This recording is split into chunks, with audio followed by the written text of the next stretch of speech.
to the fuzzbots, and all of that is internal to that machine, so there's no actual physical network access at that point, so that cuts down a bottleneck. The result goes through to the analysis and storage layer, which is the C component, and that component is in charge of what to do with the data. And it can either like stuff it in a database, or it can stuff it in flat files, or whatever it wants. And I can change that on the fly. I can change that at runtime. So at the moment I'm storing flat files and post-processing for a database because it turned out to not be useful and fast to do that like inline in real time. And then I stick them into a database later for the data mining. But I can do it like inline as well. I've got the code. I just took it out to make it all work. So it's a pretty simple architecture. B and C are in Ruby. Like that's my code. That's written on Event Machine. A does not have to be in Ruby. Like A could be in any language you want. And anything in 4, which is the backend, again, could be anything we want. Right now I'm using PostgreSQL because last time I was using SQLite and Dave laughed at me. So I changed.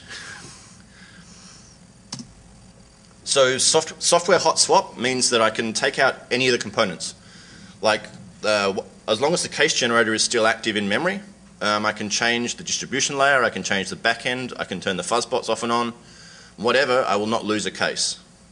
The only thing is when the power goes out in Singapore, then I'll lose cases. Tagged queues I mentioned before lets me fuzz multiple products at the same time, all through the same middle infrastructure. And any case producer front end means like you can use Python if you're like one of those sick freaks. You could use Perl, anything to make your cases and feed it all into the same harness. And everything scales as best I can horizontally. So N produces N distribution nodes, N backend nodes.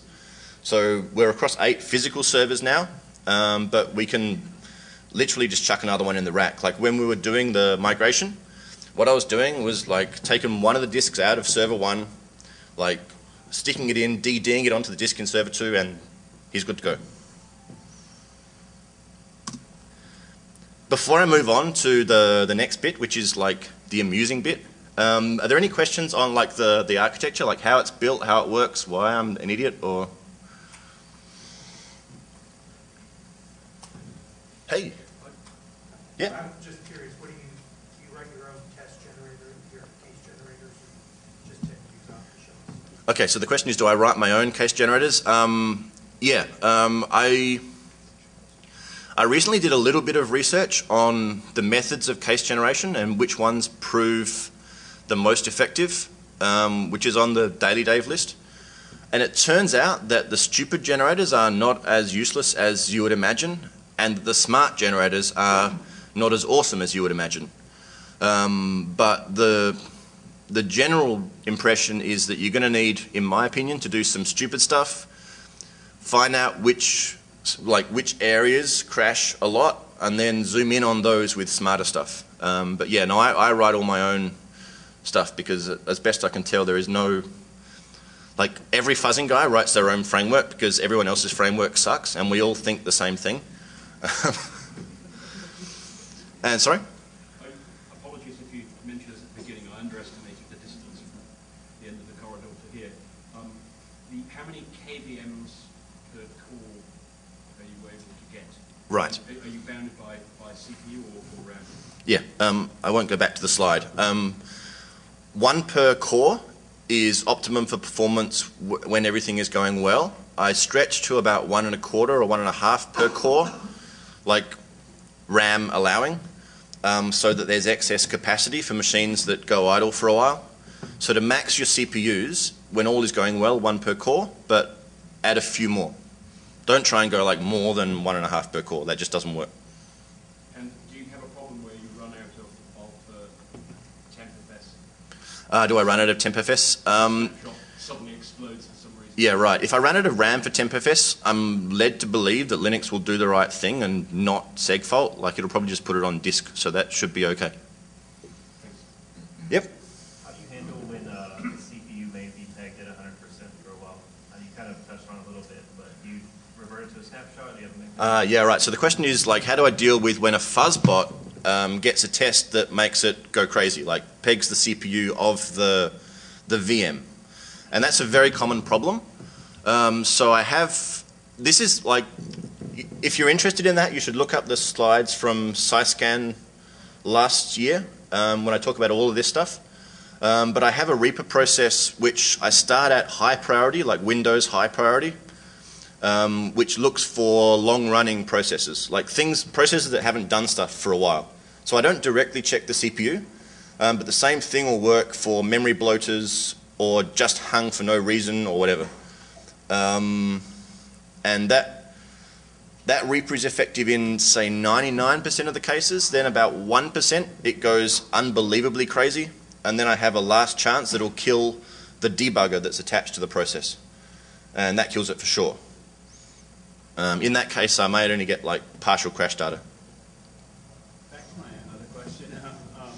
So you leave Word up, I got that, but you still have to be able to tell either when it's done processing or wait some amount of time, right? Ah, right. Yeah. This is the how do I detect successes problem. Like a big problem when you're instrumenting something is like how the hell do you know when it's dealt with your test? Which is a huge problem for a lot of apps, but not so much as it turns out for Office apps. Because Office apps I can invoke with OLE. And the OLE call will actually return as soon as the document has opened, or it'll return an exception as soon as it's detected corruption. The only time where I've got to like wait is when it's like crashed or faulted and it's gone to the debugger. So with Word you get like an advantage for that. So your framework is pretty specific to Office and it wouldn't do well with Adobe or some other app? Anything that's like can be invoked via OLE, but yeah, for like stuff that won't speak OLE at the moment, I would need like a different way. Like I wouldn't just use a timeout because I'm not that lame, but I haven't had the problem yet. Right. CPU I think is the only thing you can do other than unless you can have some callback or something. Yeah, no, it's an ugly problem, that's for sure. Okay, so now we're going to talk some about grading. Oh, sorry, one more. Yeah, Ben, I have another question for you. So, why use VMs in the first place versus, say, application virtualization or even OS virtualization, where far less overhead and Right. why the choice to use VM? Yeah, that's so it's like, why am I using like a whole VM when I could like virtualize the app? Word doesn't actually run that well in like Wine. Surprise, surprise. We looked at it when we were doing the run tracing, and it turns out it's like a fail. Like it'll sort of run, but you try and run it under Valgrind, which we thought was going to be the best thing ever, and no. SoftGrid and Virtuoso and a couple other things out there. Yeah, maybe. I don't know. VMs work is, I guess, the short answer. And you're right, KVM snapshots are very cool. Yes. So, okay. So here's the thing. So we're in like Hangzhou, China a few weeks ago, and like we're out drinking with Tom from Microsoft, and my boss plays like a game of pool and bets, like, which I think is unwise, like betting on pool from a guy from New Orleans. And so he, of course, gets his ass kicked, and the bet with Tom was for Ode. So now we owe like Microsoft some Ode. So yeah, I choose to pay now.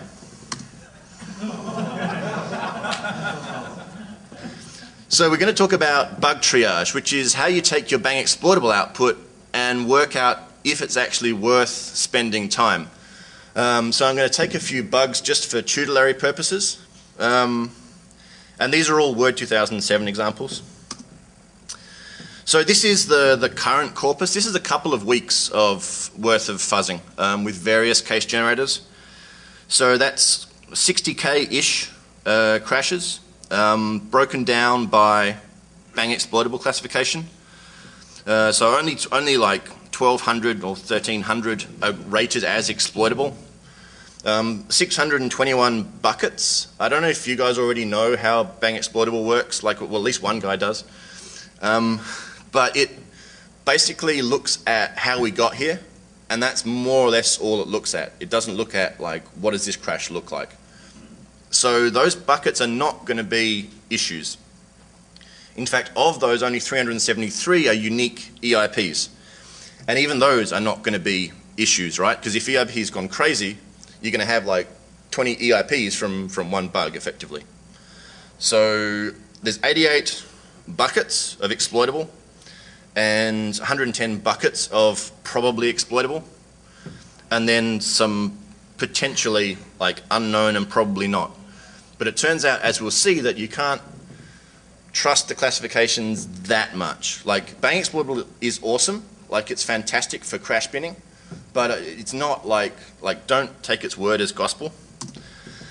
So for example, this guy is called exploitable because it's a user mode write AV, and I don't think it's unreasonable to call all user writes exploitable. But assuming that I can control ESI, like you see we're moving BL into ESI plus something. So assuming I could control ESI, then I can write a null byte somewhere. So like Costia or Skylar or Mark Dowd might be able to exploit this, but I freaking can't. Like even if I've got full control over ESI, right? Like I can truncate a function pointer maybe and like end up having it go somewhere else. But honestly, like I have better things to do with my life. So it's the kind of bug you'd want to fix if you're Microsoft, but it is not the kind of bug that you'd want to like say to your exploit guy, don't come back until this bug is exploited.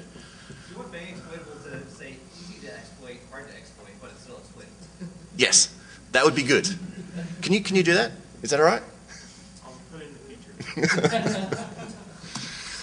feature. Whereas this one is probably exploitable, where I don't know, like for me this is a much more interesting bug than the last one, right? It's like basically call EAX. It's call EAX plus 28. So this is like getting towards awesome because you now have direct control, assuming that you can control EAX as a 32-bit value.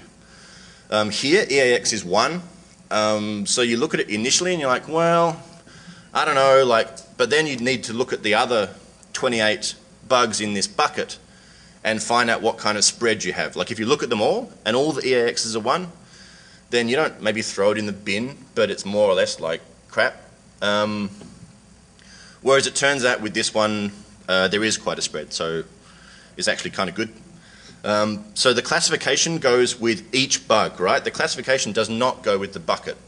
So if you looked at another one in this bucket and it had a different EAX, then that would be rated as exploitable like this one. So this is the kind of thing that makes your mornings bright, where you've got like a value that's pretty much straight out of your fuzzer in EAX, which you're then calling. So that's like happy, happy days.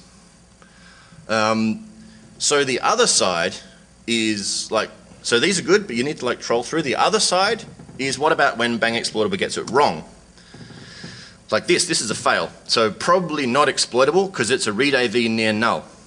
But those of you with rudimentary assembly skills will look at the ESP and the EBP here and go, that doesn't look good.